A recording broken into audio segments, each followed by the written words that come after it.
بتایا جائے کہ ہم عدالت کا نظام کیا ہونا چاہیے۔ چیف جسٹس کے لیے ہائی کورٹس کے معیارات اور ہیں اور سپریم کورٹ کے معیارات اور ہیں، فوج میں چیف کے لیے معیارات اور ہیں اور عدلیہ میں چیف کے لیے معیارات اور ہیں۔ ان معیارات کو یکساں کیا جائے، کہیں پر آپ کچھ کر رہے ہیں تو کہیں پر آپ کچھ کر رہے ہیں، کسی کو کوئی رعایت دے رہے ہیں، اور جب آپ ایکسٹینشن میں مشکل محسوس کرتے ہیں تو مجھے یاد ہے کس طرح ہمارے ہاتھ مروڑ کر ہم سے جبری طور پر ایک چیف آف آرمی اسٹاف اس ایوان کے اندر قانون سازی کرائی۔ آپ کو بھی یاد ہے، مجھے بھی یاد ہے کتنا ہم نے اس جمہوریت کو کمزور کر دیا ہے۔ اور پھر جو ایوان اس پر یہ چھاپ لگ جائے کہ یہ عوام کی نمائندہ کم اور اسٹیبلشمنٹ کی نمائندہ زیادہ، پھر آپ کو بحیثیت ایوان کے اسٹیبلشمنٹ کی نوکری کرنی پڑے گی، عوام کی خدمت آپ نہیں کر سکتے۔ آج 60,000 سے زیادہ مقدمات سپریم کورٹ میں پینڈنگ پڑے ہیں۔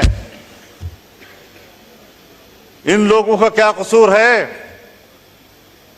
جن کے مقدمات نسل در نسل چلتے رہتے ہیں؟ ایک نسل میں مقدمے کا فیصلہ نہیں ہوتا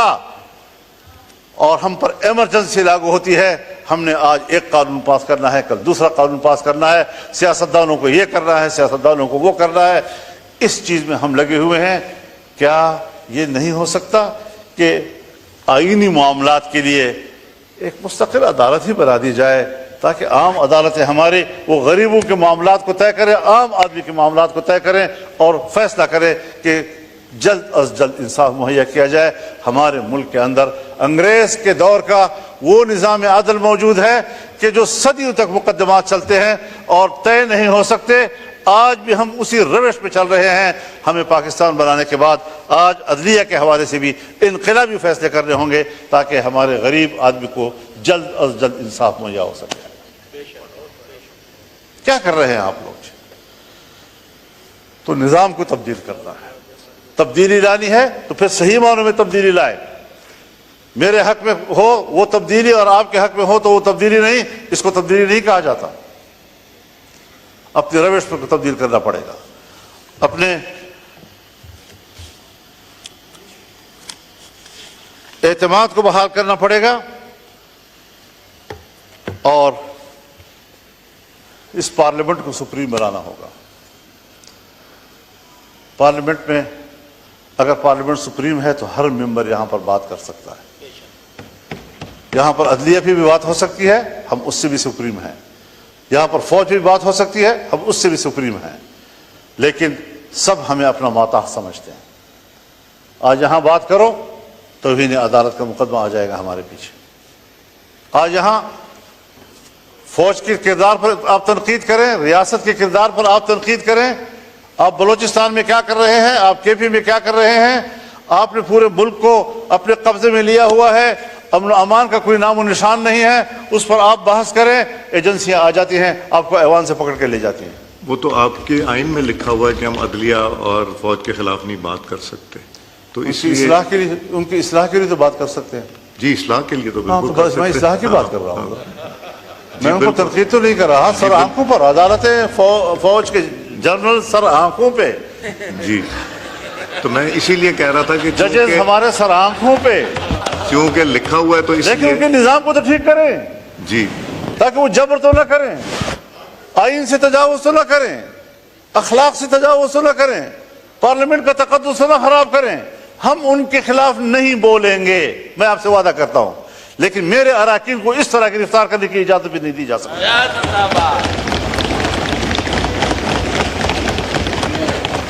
آپ کسٹوڈین ہیں، آپ نے صحیح کردار ادا کیا ہے، اور صرف ایوان کی بلڈنگ نہیں، لاجز بھی آپ کے انڈر ہیں، وہاں پر بھی پولیس کو جانے کی اجازت نہیں ہونی چاہیے آپ کی اجازت کے بغیر۔ تو یہ ساری وہ صورتحال ہے۔ وہ بھی مولانا صاحب آپ کو یاد ہے کہ ایک دفعہ جب ہوا تھا اس کے بعد سب نے مل کے ڈلوایا تھا کہ لاجز بھی پارلیمنٹ کا حصہ گنا جائے گا، تو وہاں بھی آپ صحیح کہہ رہے ہیں کہ وہاں بھی جانے کی اجازت نہیں ہونی چاہیے، اور ہے بھی نہیں۔ تو یہ ساری صورتحال ہے۔ ٹھیک ہے، ایک کرائٹیریا ہے کہ سینیئرٹی کی بنیاد پر فیصلے ہونے چاہیے، لیکن صرف سینیئرٹی میں تو کافی نہیں ہوتی، ذرا ریکارڈ دیکھا جائے، اہلیت کتنی ہے اس کی، ذرا دیکھا جائے فٹنس کیا ہے اس کی۔ فالج زدہ معذور آدمی کو بھی آپ کہہ دیں کہ وہ چیف جسٹس ہو، چیف آف آرمی اسٹاف بن جائے، وہ کیسے ہو سکتا ہے؟ تو اس ساری چیزوں کو دیکھ کر ہمیں اصلاحات کی طرف جانا چاہیے، اور اس کے لیے میں تو یہ سوچتا ہوں اور میری تجویز ہوگی کہ چیف جسٹس کے لیے جوڈیشل کونسل اور پارلیمانی کمیٹی کا مشترکہ اجلاس ہو، اور یہ فیصلہ کریں کہ کس کے حق میں فیصلہ کیا جاتا ہے، پینل لائے جائیں، 3 کے لائے جائیں یا 5 کے لائے جائیں، لیکن اصلاح کی طرف تو جائیں۔ ممکن ہے میری رائے غلط ہو، میں کوئی ایسی بات نہیں کہہ رہا ہوں کہ خدا نخواستہ کوئی حتمی بات ہے، لیکن اس پارلیمنٹ کو پر اعتماد کیا جائے، اس کی کمیٹی بیٹھے، ان کے ساتھ بیٹھے، سوچے اس بات پر کہ ہم نے عدلیہ کے اندر اصلاحات کیسے لانی ہے اور ایوان میں پیش کیے جائیں۔ تو ان چیزوں پر ہمیں فوکس کرنا چاہیے۔ میری جماعت اس کے لیے سنجیدہ ہے، اور شاید ہم اپنے وکلاء کے مشورے کے ساتھ اس حوالے سے کچھ تجاویز ایوان میں لائیں گے بھی، اور کوشش کریں گے کہ ہم اس ملک کے اداروں کی اصلاحات کی طرف جائیں، اور اداروں کو اپنے حدود سے تجاوز کرنے کے راستے ہم بند کر دیں، چاہے وہ فوج کا ادارہ ہو، چاہے وہ عدلیہ ہو، چاہے وہ بیوروکریسی ہو۔ اگر پارلیمنٹ، آپ بھی ابھی مجھے کہہ رہے ہیں کہ ہم نے طے کیا ہے کہ ہم نے یہ تنقید نہیں کرنی، اگر میں پارلیمنٹ ہوتے ہوئے اپنے حدود کا احترام کرتا ہوں تو فوج کو بھی اپنے حدود کا احترام کرنا ہوگا، اور ججز کو بھی اپنے حدود کا احترام کرنا ہوگا۔ یہ اصول ہونا چاہیے۔ تو ان کی تقرری کے لیے بھی ایک میکینزم ہونا چاہیے، عدالتی اصلاحات ہونے چاہیے۔ آئینی امور پر کون غور کرے گا، عام آدمی کے مقدمات پر کون غور کرے گا، 60,000 پینڈنگ کیسز جو ہے وہ کس طرح طے ہوں گے، یہ ساری چیزیں وہ ہیں کہ ہمیں ان کی اصلاحات کی طرف بڑھنا ہوگا۔ میں اس وقت حکومت کو خاص طور پر اور ٹریجری پہ بیٹھے ہوئے معزز اراکین کو خاص طور پر اس طرح متوجہ کروں گا کہ سب سے پہلے ذمہ داری آپ کی بنتی ہے، آپ کو اس بارے میں اقدامات کرنے چاہیے۔ اپوزیشن کو اعتماد ملے، ہمیں اعتماد ملے، ورنہ پھر ہم خود اصلاحات کی تجاویز اپوزیشن دوستوں کے مشوروں کے ساتھ پیش کریں گے، اور انشاءاللہ العزیز اس کام کو آگے بڑھانا ہے۔ چند روز قبل اس پارلیمنٹ میں، پارلیمنٹ بلڈنگ کے اندر، اس کے حدود میں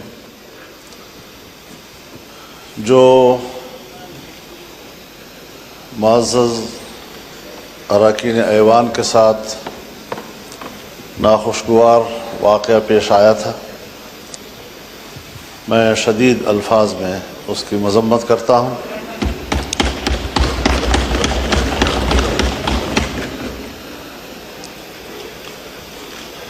ساتھ ہی آپ نے اپنے ایوان کے کولیگز کے حوالے سے جو اقدام کیا ہے اس پر میں آپ کو خراج تحسین پیش کرتا ہوں، لیکن یہاں جو ہم تقریریں کر رہے ہیں، اس کی مذمت کر رہے ہیں، یہ صرف اپوزیشن ارکان کے ساتھ نہیں ہوا، بلکہ یہ بذات خود پورے ایوان کے ساتھ ہوا ہے۔ ہر رکن اسمبلی کے ساتھ ایوان کا تقدس وابستہ ہوتا ہے، اور جب اس کی عزت، اس کی آبرو کو بریچ کیا جاتا ہے تو پارلیمنٹ باقاعدہ اس پر ایک کمیٹی بناتی ہے، اس کمیٹی میں معاملات جاتے ہیں، اس کو سنجیدگی سے لیا جاتا ہے۔ حق تو یہ ہے جناب اسپیکر کہ آپ کی قیادت میں اس ایوان کو کم از کم 3 دن تک بند کر دیا جاتا، احتجاج کے طور پر، کہ آئندہ اس ایوان کے ساتھ اور اس کے اراکین کے ساتھ اس قسم کے اقدامات نہیں ہوں۔ جناب والا،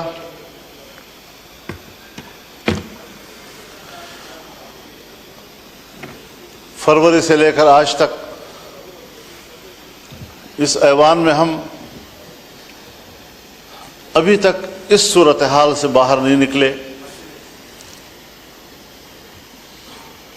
جب ایک رکن اسمبلی اپنی ذات اور اپنی ذات کی دفاع تک محدود کر دیا جاتا ہے تو پھر وہ ملک اور قوم کے لیے کوئی کردار ادا نہیں کر سکتا۔ میں پہلے بھی عرض کر چکا ہوں